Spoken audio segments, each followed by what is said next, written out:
2024 December 29-ന് സുപ്രഭാതം പത്രത്തിൽ വിട പറഞ്ഞ മുൻ പ്രധാനമന്ത്രി ഡോക്ടർ മൻമോഹൻ സിംഗിനെ അനുസ്മരിച്ചുകൊണ്ട് ഇന്ത്യയെ അറിഞ്ഞ പ്രധാനമന്ത്രി എന്ന പേരിൽ ഞാൻ എഴുതിയ ലേഖനത്തിൻ്റെ ശബ്ദാവിഷ്കാരമാണ് കേൾക്കുന്നത്. ഇന്ത്യക്ക് ജവഹർലാൽ നെഹ്റു ഉണ്ടായിരുന്നു, രാഷ്ട്രശില്പിയായും പ്രധാനമന്ത്രിയായും. മഹാത്മാഗാന്ധി ഉണ്ടായിരുന്നു, വെളിച്ചമായും രാഷ്ട്രപിതാവായും. ഭീം റാവു അംബേദ്കർ ഉണ്ടായിരുന്നു, സാമൂഹിക വിപ്ലവ നായകനായും ഭരണഘടനാ ശില്പിയായും. സ്വാതന്ത്ര്യാനന്തര ഇന്ത്യയിൽ വേറെയും രാഷ്ട്രീയ സാമൂഹിക പ്രതിഭകൾ നമ്മെ നയിക്കാനുണ്ടായിരുന്നു. എന്നാൽ ലോകത്തെ പിടിച്ചുകുലുക്കിയ 20-ാം നൂറ്റാണ്ടിലെ രണ്ടാം സാമ്പത്തിക പ്രഹരം ആഞ്ഞുവീശിയപ്പോൾ ഇന്ത്യയുടെ കപ്പിത്താനായി സാരഥ്യമേറ്റ ഒരു മോക്ഷദായകൻ നമുക്കുണ്ടായിരുന്നു. അതിനു മുൻപ് രാഷ്ട്രീയ കാലുഷ്യങ്ങളിൽപ്പെട്ട് ദിശാബോധം തന്നെ തകർന്നടിഞ്ഞ നിലയിൽ സാമ്പത്തിക പാപ്പരത്വത്തിൻ്റെ ദശാസന്ധിയിലകപ്പെട്ട രാജ്യത്തെ കൈപ്പിടിച്ചുയർത്തിയ ഒരു സാമ്പത്തിക ശാസ്ത്രജ്ഞനുണ്ടായിരുന്നു. മുൻ പ്രധാനമന്ത്രിയായിരുന്ന ഡോക്ടർ മൻമോഹൻ സിംഗ്. മൗനിഭാവ, പാവ, റിമോട്ട് കൺട്രോൾ പ്രധാനമന്ത്രി, വിധേയൻ, നട്ടെല്ലില്ലാത്തവൻ, ആർജവമില്ലാത്തവൻ എന്നിങ്ങനെ മറ്റു പല പേരിലും അദ്ദേഹം അറിയപ്പെട്ടിരുന്നു. എന്നാൽ പതിയെ അദ്ദേഹത്തെ പരിഹാസം കൊണ്ട് പൊതിഞ്ഞവർക്ക് തന്നെ അവയെല്ലാം പിൻവലിക്കേണ്ടി വന്നു. 2014 പ്രധാനമന്ത്രി പദത്തിൽ നിന്നും പടിയിറങ്ങുമ്പോൾ അദ്ദേഹം പറഞ്ഞു, സമകാലിക മാധ്യമങ്ങളെക്കാളും അല്ലെങ്കിൽ പാർലമെൻറ്റിലെ പ്രതിപക്ഷ പാർട്ടികളെക്കാളും ചരിത്രം എന്നോട് ദയ കാണിക്കുമെന്ന് ഞാൻ സത്യസന്ധമായി വിശ്വസിക്കുന്നു. ഈ മനുഷ്യൻ ഇന്ത്യ എന്ന രാജ്യത്തിൻ്റെ ഭാഗതയെ നിർണ്ണയിക്കുന്നതിൽ എത്രമാത്രം വിലപ്പെട്ട സംഭാവനകളാണ് നൽകിയതെന്ന് വരും കാലമാണ് കൃത്യമായി അടയാളപ്പെടുത്താൻ പോകുന്നത്.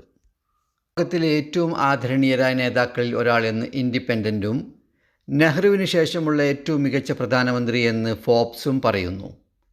ഓസ്ട്രേലിയൻ വിദേശകാര്യ പത്രപ്രവർത്തകനും എഴുത്തുകാരനുമായ ഗ്രിഗറി ഷെറിഡൻ പറഞ്ഞത് ഏഷ്യയുടെ ചരിത്രത്തിലെ ഏറ്റവും ശക്തരായ നേതാക്കളിൽ ഒരാൾ എന്നാണ്. മൻമോഹൻ സിംഗിൻ്റെ സുഹൃത്തും പ്രമുഖ പത്രപ്രവർത്തകനുമായ ഖുശ്വന്ത് സിംഗ് അദ്ദേഹത്തെക്കുറിച്ച് പറഞ്ഞത് നെഹ്റുവിനേക്കാൾ മികച്ച പ്രധാനമന്ത്രിയാണെന്നാണ്. ഇന്ത്യയിലുള്ളവരെക്കാൾ ലോക നേതാക്കൾ തിരിച്ചറിഞ്ഞ ആദരിച്ച വ്യക്തിത്വമാണ് മൻമോഹൻ സിംഗ്. 2010, 2012, 2013 വർഷങ്ങളിലെ ലോകത്തെ ശക്തരായ നേതാക്കളിൽ 20 സ്ഥാനങ്ങൾക്കുള്ളിൽ ഒരാളായി അടയാളപ്പെടുത്തിയത് ഫോബ്സ് മാഗസിനാണ്. ദശകോടിക്കണക്കിന് ദരിദ്രനാരായണന്മാരുടെ തലകുറി മാറ്റി വരച്ച മനീഷിയാണ് മൻമോഹൻ സിംഗ്. ഇന്ത്യയുടെ പ്രധാനമന്ത്രിയായപ്പോൾ 3 കാര്യങ്ങളിലാണ് അദ്ദേഹം ശ്രദ്ധയൂന്നിയത്. പാവങ്ങളുടെ സാമ്പത്തിക നില മെച്ചപ്പെടുത്തുക, പാകിസ്ഥാനുമായി ശാന്തിയിൽ വർത്തിക്കുക, ഇന്ത്യയിൽ മതസൗഹാർദ്ദം ശക്തമാക്കുകയും ന്യൂനപക്ഷങ്ങളോട് നീതി പുലർത്തുകയും ചെയ്യുക.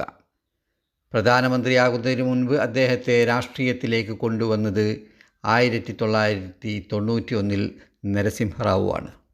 അതിന് വിശേഷമായൊരു സാഹചര്യമുണ്ടായി. 1990-91 ഇന്ത്യ കടുത്ത ബാലൻസ് ഓഫ് പേയ്മെൻറ്റ് പ്രതിസന്ധിയെ അഭിമുഖീകരിച്ചു കൊണ്ടിരിക്കുകയായിരുന്നു.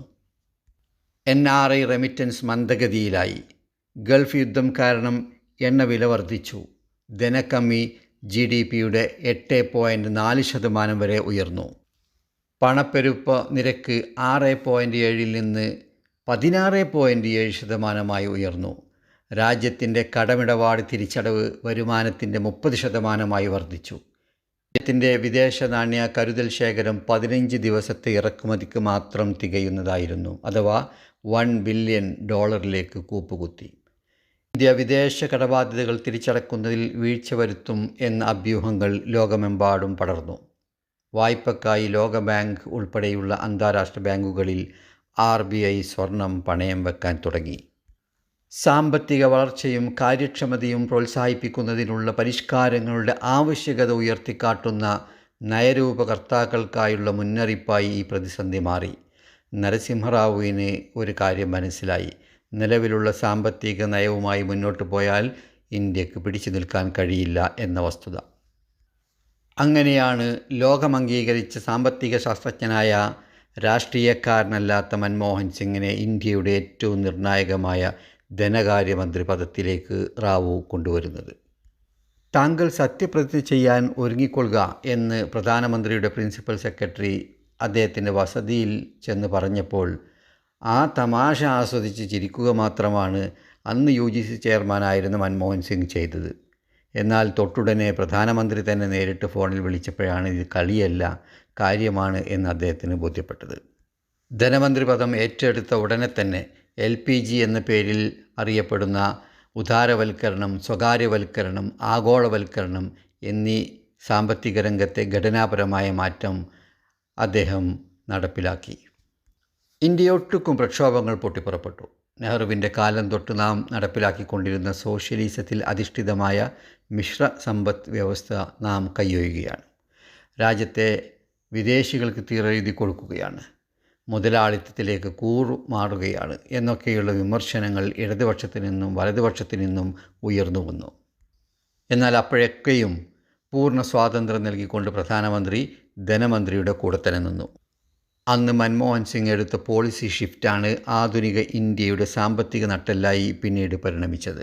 ഒരു തമോഗർത്തത്തിലേക്ക് കൂപ്പുകുത്തുമായിരുന്ന ഇന്ത്യയെ മൻമോഹൻ സിംഗ് ആണ്. അതുകൊണ്ട് തന്നെ ആധുനിക ഇന്ത്യയുടെ ശില്പി എന്ന് പോലും അദ്ദേഹത്തെ വിശേഷിപ്പിക്കാം. 2004 പ്രധാനമന്ത്രി കസേരയിലേക്ക് അദ്ദേഹം എത്തിയതും തികഞ്ഞ യാദൃശ്ചികതയാണ്. ആക്സിഡൻ്റൽ പ്രൈം മിനിസ്റ്റർ എന്ന ബുക്കിൻ്റെയും പ്രയോഗത്തിൻ്റെയും ധ്വനിയും അതാണ്. ഇന്ത്യൻ നാഷണൽ കോൺഗ്രസിൽ ആരുമല്ലാതിരുന്ന ഒരു ബ്യൂറോക്രാറ്റിനെയാണ് UPA ചെയർപേഴ്സണായ സോണിയാഗാന്ധി തനിക്ക് പകരം പ്രധാനമന്ത്രി പദത്തിലേക്ക് കണ്ടെത്തിയത്. എന്നാൽ ദാരിദ്ര്യരേഖയ്ക്ക് താഴെയുള്ള 30 കോടി ജനങ്ങളുടെ ഭാഗധേയം തിരുത്തിക്കുറിച്ച തീരുമാനമായി അത് മാറി. പാവങ്ങളുടെ സാമൂഹിക പരിഷ്കരണത്തിനായി നയം രൂപീകരിക്കുന്ന നിലപാട് നെഹ്റുവിന് ശേഷം പ്രാമുഖ്യം ലഭിച്ചത് മൻമോഹൻ സിംഗിൻ്റെ കാലത്താണ്.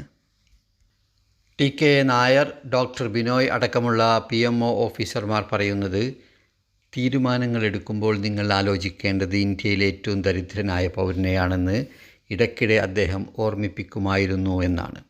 ഗാന്ധിജിയുടെ ഈ വാക്കുകൾ ഒരു പ്രധാനമന്ത്രി പറയുമ്പോൾ അത് പുലർന്നു കാണാൻ ഒരുപാട് ത്യാഗം സഹിക്കേണ്ടതുണ്ട്, സമ്മർദ്ദങ്ങൾ മറികടക്കേണ്ടതുണ്ട്.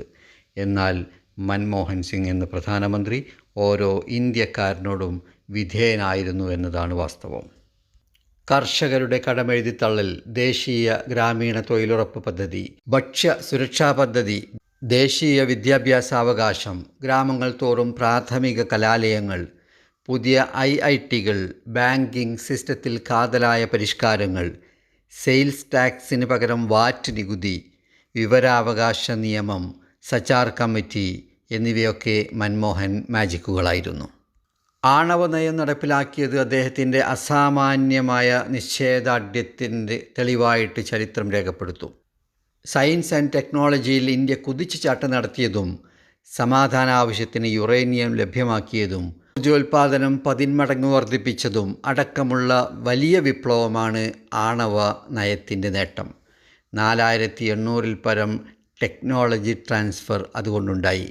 സ്പേസിൽ നമുക്കുള്ള മേധാവിത്വം ഈ നയത്തിൻ്റെ കൂടി ഭാഗമാണ്. അദ്ദേഹം ലൈസൻസ് രാജ് നിർത്തലാക്കി, ഇറക്കുമതി തീരുവ കുറച്ചു, വിദേശ നിക്ഷേപ നിയമങ്ങൾ ലഘൂകരിച്ചു, സ്വകാര്യവൽക്കരണം ത്വരിതപ്പെടുത്തി. ഇതെല്ലാം സമ്പദ്ഘടനയെ തിരിച്ചു കൊണ്ടുവരാൻ സഹായിച്ചു. 2007-2008 കാലത്തെ ലോക നാണയപ്പെരുപ്പ പ്രതിസന്ധിയെ അഥവാ സാമ്പത്തിക മാന്ദ്യത്തെ നാം അതിജീവിച്ചു എന്ന് മാത്രമല്ല, ഇന്ത്യയുടെ വളർച്ച 9%-ലെത്തി. ലോകത്തെ അതിവേഗം വളരുന്ന രണ്ടാമത്തെ സാമ്പത്തിക ശക്തിയായി ഇന്ത്യ മാറി. ഡോക്ടർ മൻമോഹൻ സിംഗ് ഇന്ത്യയുടെ ഭരണസാരഥ്യത്തിലേക്ക് വന്നില്ലായിരുന്നുവെങ്കിൽ എന്താകുമായിരുന്നു രാജ്യത്തിൻ്റെ അവസ്ഥയെന്ന് പ്രവചിക്കാൻ ഇന്ന് കഴിയില്ല. എന്നാൽ 1991 മുതൽ 3.5 പതിറ്റാണ്ടായി ഇന്ത്യ പിന്തുടരുന്നത് മൻമോഹനിസം തന്നെയാണ്. അധികാരത്തിലിരിക്കുന്നത് ആരെന്ന് വിഷയമല്ല, അദ്ദേഹം കാണിച്ചു തന്ന സാമ്പത്തിക പന്ഥാവ് തന്നെയാണ് കുതിക്കുന്ന ഇന്ത്യക്കുള്ള ഏക വഴി. അദ്ദേഹത്തിൻ്റെ സുതാര്യതയും നിസ്വാർത്ഥതയും ലോകരാഷ്ട്രീയ നേതാക്കൾക്ക് മികച്ച മാതൃകയാണ്. നിശബ്ദനായ പ്രധാനമന്ത്രി എന്നാണ് അദ്ദേഹം അറിയപ്പെടാറുള്ളത്. ഇന്ത്യക്ക് വേണ്ടി പണിയെടുക്കുവാനുള്ള ഊർജം സമാഹരിക്കുകയാണ് അതിലൂടെ അദ്ദേഹം ചെയ്തതെന്ന് കാലം തെളിയിച്ചു.